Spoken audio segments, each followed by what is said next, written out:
At 0630 local time, the last road into Crimea was still floating. A kilometer of steel and diesel crawls toward the Sivash. 120 fuel tankers, 100 cargo trucks, and 20 BMPT Terminator gun platforms riding shotgun, 2,400 tons of fuel, and 1,000 tons of cargo balanced on a ribbon of pontoons. The Russians bolted together to stay alive. Every strike on the Chonhar road bridge pushed them here, onto the water, and something is already waiting under it. Not on the bridge, not near it.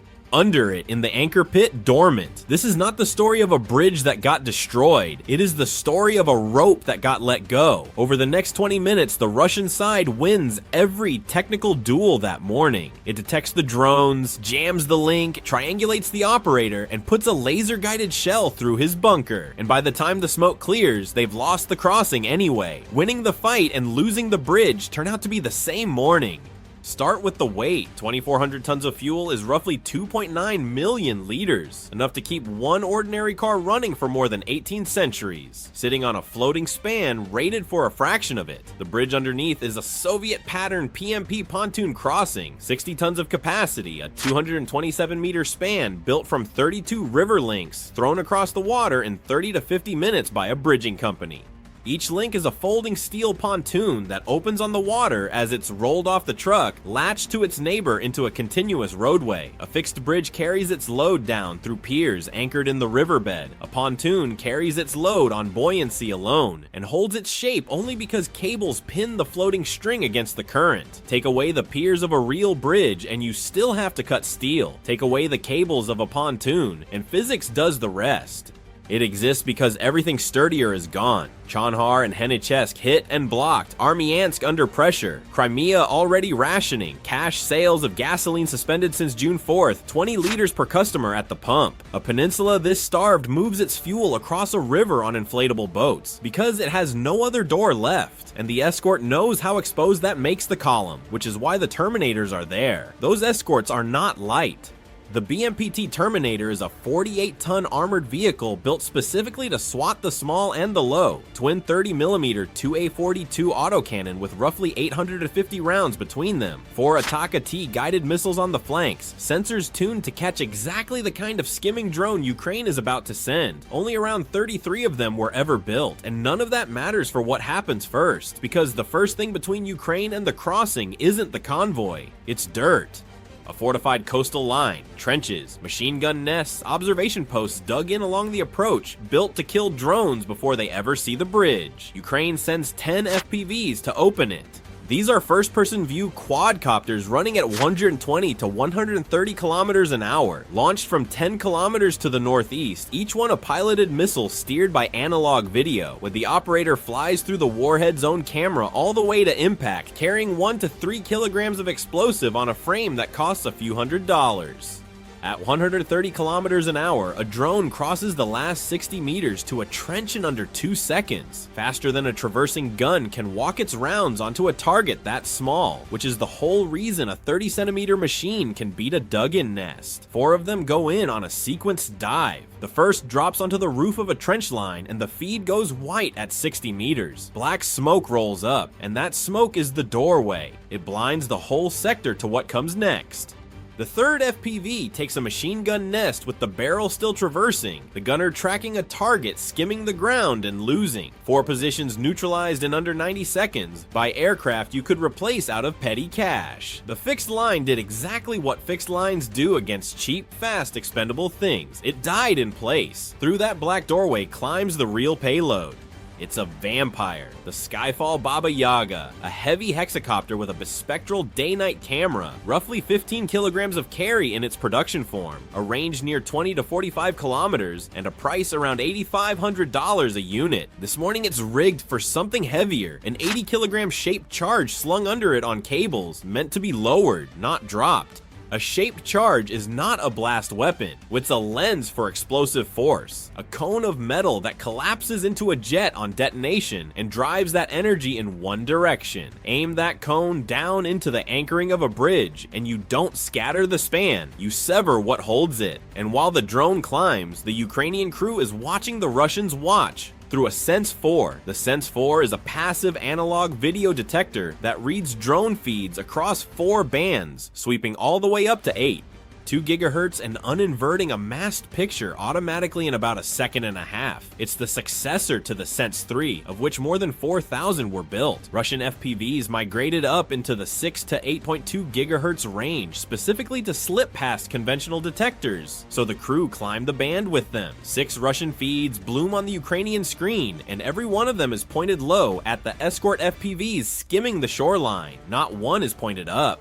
The heavy drone with the charge on its belly is climbing through a blind spot the enemy built for itself, but the Russians have their own way of seeing without being seen. Static Skyhunter 4MP sets are running passive radio direction finding along the shore, sweeping 2 to 6 GHz, measuring not the drone, but the direction its control link arrives from. They emit nothing, which makes them invisible to anything on the Ukrainian side. Passive direction finding works because a control link isn't a point of light, it's a bearing. One antenna array reads the angle a signal arrives from, but not the distance, so a single station only draws a line, not a location. Put 2 stations kilometers apart and each draws its own line toward the same transmitter. The operator sits where the 2 lines cross, and no amount of encryption hides him, because it's the direction of the emission that gives him away, not its content. 2 stations, 1 point. A 4-kilometer bunker resolved out of thin air. That's the passive net. The active blow comes off a different chassis, a Repellent 1, more than 20 tons of electronic warfare truck that hears control emissions past 35 kilometers but only suppresses out to about 2,500 meters, working the band from roughly 200 megahertz to 6 gigahertz against up to 12 drones at once. Dumps broadband noise across the Baba Yaga's link. The picture breaks into blocks. Command lag stretches toward a full second. The drone yaws east with 80 kilograms swinging under it on inertia alone, and switching channels does nothing because the jamming isn't tuned to a frequency. It's smeared across the whole band, and a frequency hop has nowhere to hop, so the pilot makes the only move left. He cranks his transmitter power and punches through the noise. Control comes back, and in the same second, he becomes the loudest voice in a crowded room, heard and located.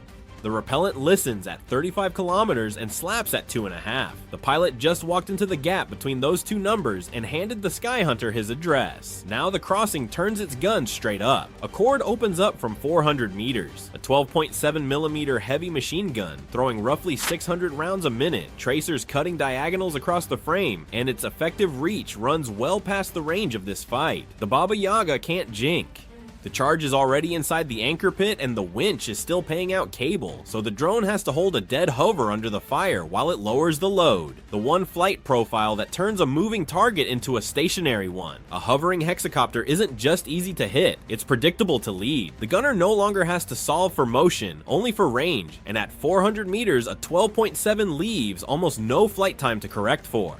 Ukraine spends escort FPVs to buy the hover. One drone burned to silence each nest, diving the gun crews the instant they open up. A second nest, camouflaged, opens fire at 300 meters and costs another FPV to kill. Every second of that hover is paid for in aircraft. The gunners are doing everything right, and everything right is still aimed at a drone whose job is nearly finished. Then the Russians stop shooting at the drone and go for the man. Their own FPVs find the control bunker and mark it, and a 2S-19 Mista S goes to work. A 152mm self-propelled howitzer on a T-72 derived chassis. Its 2A64 gun firing up to 8 rounds a minute. Down the tube goes a Krasnopol, a 50-kilogram guided round that flies inertially to the target box, then in its last seconds pitches up, pops fins, and hunts for a laser spot painted on the bunker by a UAV designator. 20 kilometers of reach, a 6. 5-kilogram warhead, a seeker that only needs the target lit within about a kilometer to lock. This is artillery with a street address instead of a zip code. The 2 operators run. Seconds later, the bunker becomes a crater, but the winch doesn't know its operators are gone. The final descent command was already transmitted before the shell landed, and the mechanism keeps paying out cable on its own, lowering 80 kilograms of shaped charge the last few meters in the dark. The charge touches the bottom of the anchor pit and settles there. Dormant, patient, armed. 50 kilograms of guided precision just erased a target that had already stopped mattering, because the bridge never needed holes. A pontoon crossing is a zipper. You don't cut the fabric, you pull the slider. When the convoy rolls onto the span, an FPV triggers the charge sitting in the anchor pit and the mooring lets go. The steel cables snap, the sections swing loose on the current, and the kilometer of trucks is trapped nose to tail while 2 tankers cook off in a chain. And a tanker doesn't explode once, it feeds the next, each ruptured tank throwing burning fuel onto the one behind until the fire walks itself down the line faster than anyone can uncouple and run. Consider what the other tool would have cost. A HIMARS rocket carries a 90-kilogram warhead about 70 kilometers, and it would have punched one hole in one span. An $8,500 farm drone set the hook instead, and the river, the current, and 2,400 tons of the convoy's own fuel finished the job. Every dollar Ukraine spent that morning deleting something close to 1,000 of Russia's. They never broke the bridge, they just let go of the rope. And a pontoon bridge is what you fall back to when everything better is already broken.